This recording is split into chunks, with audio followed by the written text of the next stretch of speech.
వరకు పెట్టమని. సభకి నమస్కారం. ఈరోజు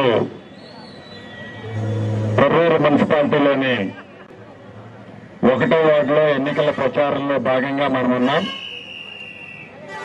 ఈ కార్యక్రమానికి నాతో పాటు స్థానిక శాసనసభ్యురాలు సోదరిమణి యశస్విని రెడ్డి గారు, రాష్ట్ర పిసిసి ఉపాధ్యక్షురాలు ఝాన్సీ రెడ్డి గారు, 1వ నెంబరు కాంగ్రెస్ పార్టీ అభ్యర్థి సోదరిమణి శ్రీలత రమేష్ గారు, సిపిఐ మిత్రపక్షం నాయకులు విశ్వేశ్వరరావు గారు, వేదిక మీద అతిరథ మహారథులు చాలా మంది ఉన్నారు.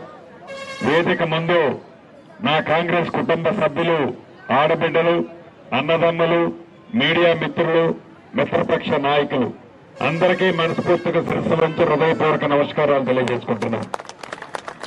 ఫిబ్రవరి 11వ తారీఖు జరగబోయే కొర్రూరు మున్సిపల్ ఎన్నికల్లో 16 వార్డులకి 16 వార్డులు కాంగ్రెస్ పార్టీ అభ్యర్థుల్ని గెలిపించాలని ముందుగా మీ అందరినీ అభ్యర్థిస్తూ, ఈ గడిచిన 2 సంవత్సరాలలో ప్రజా ప్రభుత్వం, పేదోడి ప్రభుత్వం వచ్చిన తర్వాత గౌరవ ముఖ్యమంత్రి రేవంత్ రెడ్డి గారి నాయకత్వంలోని ఈ ప్రభుత్వం, మీ ప్రభుత్వం పేదలకు అండదండలుగా ఉంటూ పేదల సంక్షేమమే మా ఏజెండా అని అనేక సంక్షేమ కార్యక్రమాలు పేదవాడికి ఈ ప్రభుత్వం అందించింది. దాంట్లో భాగమే 200 యూనిట్లు ఉచిత విద్యుత్ ప్రతి పేదవాడి ఇంటికి, పెద్దోళ్లు తినే సన్న బియ్యము పేదింటి ఆడబిడ్డ కూడా తినాలని సన్న బియ్యం ఇచ్చే కార్యక్రమం. 10 సంవత్సరాలలో రేషన్ కార్డు ఇవ్వకపోతే అర్హులైన ప్రతి ఒక్కరికి కొత్త రేషన్ కార్డులు, వాటితో పాటు పాత రేషన్ కార్డులు కొత్త పేర్లు చేర్చే కార్యక్రమం. ఇటువంటి ఆర్టీసీ బస్సులో ఆడబిడ్డలు ఎంత దూరం ప్రయాణం చేసినా ఉచిత బస్సు సౌకర్యం. పేదవాడి పిల్లలు హాస్టల్లో చదువుకునే పిల్లలకి 40% డైట్ ఛార్జీలు పెంచడమే కాకుండా ఆడపిల్లలకి కాస్మెటిక్ ఛార్జీలు 100% ఈ ప్రభుత్వం పెంచింది. రైతులు రాజు చేస్తానని చెప్పి రైతులకు రుణమాఫీ కార్యక్రమం ద్వారా 26 లక్షల మంది రైతన్నలకి 21,000 కోట్లు 2 లక్షల రూపాయల వరకు రుణమాఫీ చేసింది మీ ప్రభుత్వం.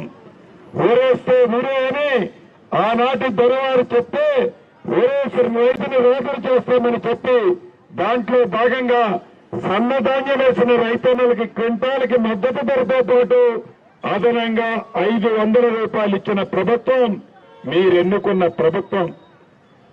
పేదవాడి ఆత్మగౌరవానికి చిహ్నంగా ఒక ఇల్లు కట్టుకోవాలని ఉంటది.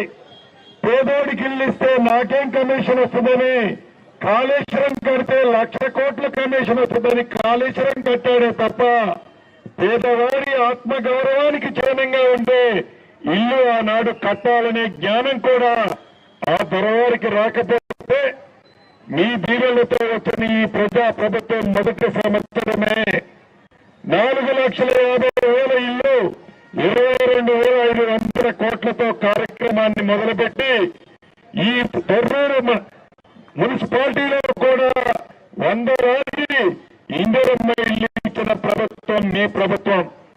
ఒక్కసారి ఇచ్చి చేతులు దులుపుకునే ప్రభుత్వం కాదు. రేపు ఏప్రిల్ నెలలో ఇస్తాం.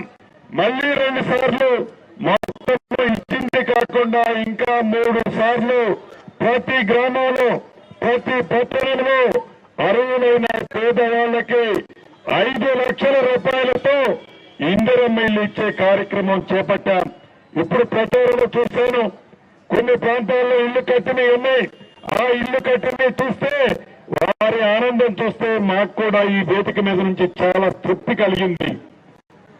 పేదవాడికి సాయం చేస్తే ఆ పేదవాడి ప్రేమ, అభిమానాలు ఎట్లుంటాయో ప్రత్యక్షంగా ఇప్పుడే చూశాం. తప్పకుండా ఇందిరమ్మ ఇళ్ల విషయంలో ఈ ప్రభుత్వానికి బేసిజాలు లేవు. ఇందిరమ్మ ఇళ్ల శాఖ మంత్రిగా నేను చెప్తున్నాను, ఈ తొర్రూరుకి, ఈ నియోజకవర్గానికి ఇచ్చే కోట కంటే సోదరీమని అడిగినట్లు అదనంగా ఇందిరమ్మ ఇల్లు కూడా ఇచ్చే కార్యక్రమం చేపడతాం.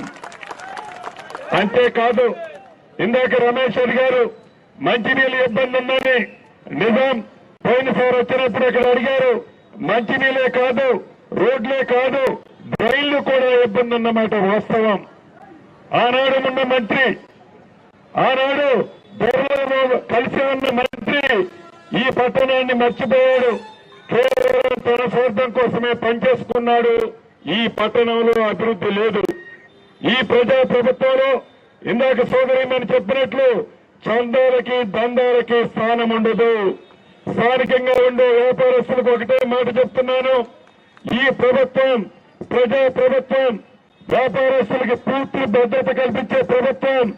ఏ రకమైన చందాలు దందాలు ఈ ప్రభుత్వంలో కూడా ఉండవని ఈ వేదిక ద్వారా ఈ పట్టణంలో ఉండే వ్యాపారస్తు వర్గాలందరికీ తెలియజేస్తున్నాను. అంతేకాదు సోదరిమని 2 విషయాలు అడిగింది. ఒకటి సబ్ రిజిస్ట్రార్ ఆఫీసు, రెండోది ఫైర్ స్టేషన్. ఈ 2 సబ్ రిజిస్ట్రార్ ఆఫీసు నా శాఖకు సంబంధించింది. దాన్ని ఇస్తాను అని అసెంబ్లీలో చెప్పాను. 100కి 100% sub registrar office, fire station కూడా ఈ టెర్రర్లో శాంక్షన్ చేసే బాధ్యత నాదే. నాదే అంటే ఇందాక ఆ మీటింగ్ లో చెప్పాను, ఈ టెర్రర్ని నేను దత్తత తీసుకుంటున్నాను. ఈ టెర్రర్ని నేను దత్తత తీసుకుంటున్నాను. ఈ టెర్రర్లో అభివృద్ధి కార్యక్రమాలు ఎన్నికలైపోయిన తర్వాత అది ఎలక్ట్రికల్ పోల్స్ కానీ, మంచినీరు కానీ, రోడ్లు కానీ, డ్రైన్లు కానీ, మౌలిక వసతులు కానీ ప్రత్యేకంగా ఒక రోజు వచ్చి కూర్చొని అధికారులతో మాట్లాడి ప్రతి పనిని వడివడిగా పూర్తి చేసే బాధ్యత స్థానిక శాసనసభ్యురాలతో పాటు నాదే. కాబట్టి మీ దీవెనలు, మీ ఆశీస్సులు, స్థానిక శాసనసభ్యురాలు మీరెన్నుకున్న శాసనసభ్యురాలు, మంత్రి మీ దీవెనలతో ఉన్న వ్యక్తిని, ముఖ్యమంత్రి మీరెన్నుకున్న వ్యక్తి, పార్లమెంటు సభ్యులు మీరెన్నుకున్న వ్యక్తి. అంటే కింద నుంచి పై దాకా మీ గుండెల్లో ఉండే ఇందిరమ్మ పార్టీకి సంబంధించిన వ్యక్తులే. ఈ టెర్రర్లో కూడా 3 రంగుల జెండాని మీరందరూ 16కి 16 డివిజన్లు మంచి మెజారిటీతో గెలిపించి మంచి అద్భుతంగా ఈ జెండాని టెర్రూరు పట్టణం మీద రెపరెపలాడించాలని మనస్ఫూర్తిగా కోరుతూ నా నియోజకవర్గానికి ఇక్కడ 35 నిమిషాల్లో వచ్చేస్తాను ఎప్పుడైనా రావాలన్నా. కాబట్టి ఇక్కడ నా పక్కనే ఉన్న నియోజకవర్గం ఇది. దయచేసి పూర్తి భద్రత, పూర్తి రక్షణ, చందాలు దందాలు లేని ఈ ప్రభుత్వం మీకు అండగా ఉంటుందని మీ అమూల్యమైన ఓటు హస్తం గుర్తు మీద వేసి అభివృద్ధిని మాకు వదిలేయండి. పెద్ద మనసుతో మమ్మల్ని దీవించండి. మీకు అన్ని కార్యక్రమాలు చేసే బాధ్యత మాదేనని మరొక్కసారి మీ అందరికీ తెలుపుతూ జై కాంగ్రెస్. పెద్దగా వినపడాలి, పాత దొరికి వినపడాలి. ఇక్కడున్న పాత దొరికి జై కాంగ్రెస్, జై